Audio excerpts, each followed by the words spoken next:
आज हम बात करेंगे इमेटिक्स के बारे में, मतलब उल्टी के बारे में। ये जो उल्टी है डिफरेंट डिफरेंट कंडीशन में उल्टी होता है। जैसे कि कोई किसी चीज़ को सूंघ लेता है या किसी चीज़ को देख लेता है, उससे उल्टी होता है। किसी को प्रेगनेंसी के केस में उल्टी होता है। कोई गाड़ी में जाता है, उसे वहाँ पे उल्टी होता है। कोई एंटीबायोटिक खाता है या बहुत ज़्यादा खा लेता है तो उल्टी होता है। तो इन सारे अलग अलग कंडीशन के लिए अलग अलग मेडिसिन है। तो आइए इसको हम समझते हैं।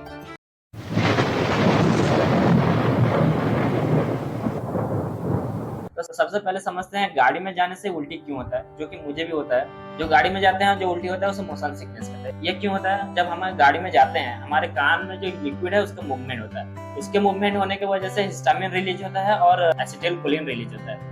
तो ये जो है ये रिलीज होने की वजह से हम जहाँ पे वोमिटिंग सेंटर है उसे कहता है कि आप इसे उल्टी करा दो, तो वो उल्टी करा देता है। उसके सिग्नल देने के प्रोसेस को ब्लॉक कर देंगे तो हमारा जो वोमिटिंग है वो बंद हो जाएगा। जो हिस्टामिन को ब्लॉक करने के लिए H1 ब्लॉक कर देते हैं, जैसे कि मेक्लिजिन, सेट्रिजिन, बोक्लिजिन, डॉक्सिलामाइन, हाइड्रोक्सालाजिन, डाइफेनहाइड्रामाइन, इस तरीके से मेडिसिन देते हैं। और वैसे ही एसिटिलकोलिन को ब्लॉक करने के लिए एंटीकोलिनर्जिक एजेंट देते हैं, स्कोपोलामाइन। ये ड्रग ऑफ चॉइस होता है मोशन सिकनेस के लिए। वैसे ही प्रेगनेंसी केस में हिस्टामिन के रिलीज होने की वजह से उल्टी होता है, उसे मॉर्निंग सिकनेस कहते हैं। इसके लिए डॉक्टर डॉक्सिलामाइन प्रेस्क्राइब करते हैं। ये बहुत ही अच्छा मेडिसिन और सेफ मेडिसिन होता है प्रेगनेंसी के केस के लिए।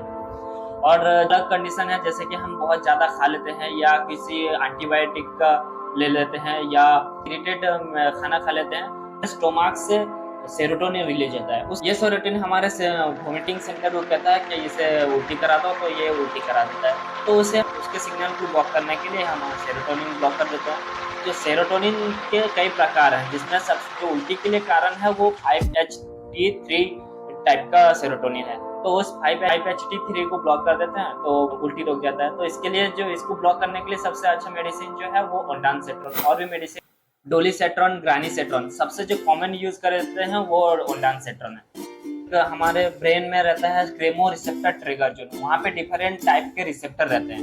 रिसेप्टर मतलब कि एक एंटीना टाइप का, जैसे कि D2 रहता है, D2 रिसेप्टर रहता है, जैसे कि डोपामाइन रिसेप्टर। तो उस रिसेप्टर किसी वजह से एक्टिव हो जाने की वजह से वहाँ पे उल्टी के सेंटर को कहता है कि उल्टी करा देने के लिए। तो उससे ब्लॉक करने के लिए हम डोपामाइन एंटागोनिस्ट देते हैं, जैसे कि हैलोपेरिडोर, क्लोरप्रोमाजिन। ये मेडिसिन को एज एंटीसाइकोटिक ड्रग के हिसाब से भी यूज किया जाता है। और एक प्रकार का रिसेप्टर है जिसे कहते हैं न्यूरोकाइनिन रिसेप्टर। ये जो रिसेप्टर है वो कैंसर की केमोथेरापी की वजह से एक्टिव हो जाते हैं। तो इससे एक्टिव को बंद करने के लिए हम इसके एंटागोनिस्ट मेडिसिन देते हैं, जैसे कि अप्रिपिटान, फ्रोसाप्रिपिटान, इस प्रकार से मेडिसिन देते हैं। और एक जो मेडिसिन यूज करें जैसे कि डोमपेरिडोन, लिवोसल्फाइड, ये जो इसका जो काम करने का तरीका है वो हमारे पेरिस्टाल्टिक मूवमेंट को बढ़ा देता है, जिसके वजह से हमारे जो स्टोमक में फूड रहता है वो जल्द से जल्द इंटेस्टाइन में चला जाता है, तो इसलिए उल्टी होना बंद हो जाता है। ये अक्सर आपको गैस के मेडिसिन के साथ देखा होगा, जैसे कि राबिप्राजोल के साथ डोमपेरिडोन मिक्स आता है, पैंटोप्राजोल के साथ डोमपेरिडोन, वैसे ही पैंटोप्राजोल के साथ लिवोसल्फाइड। दोस्तों, जो और एक जो कंडीशन है जैसे कि स्मेल या किसी चीज को देख लेना या पेन की वजह से जो उल्टी होता है, उससे लिए कुछ ऐसा मेडिसिन नहीं है। अगर हमें उस कंडीशन से हट जाते हैं तो उल्टी होना रुक जाता है। जैसे कि आप किसी ब्लड को देख लेते हैं उल्टी हो जाता है, तो अगर आप ब्लड देखना बंद कर देंगे तो उल्टी होना बंद हो जाएगा। वैसे ही आप अगर किसी स्मेल सुनते हैं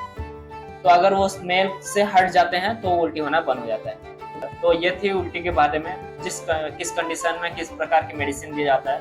वीडियो इंफॉर्मेटिव लगा तो चैनल को सब्सक्राइब करें, और इसी प्रकार से मेडिसिन के बारे में जानना हो तो आप मेरे चैनल को सब्सक्राइब करें।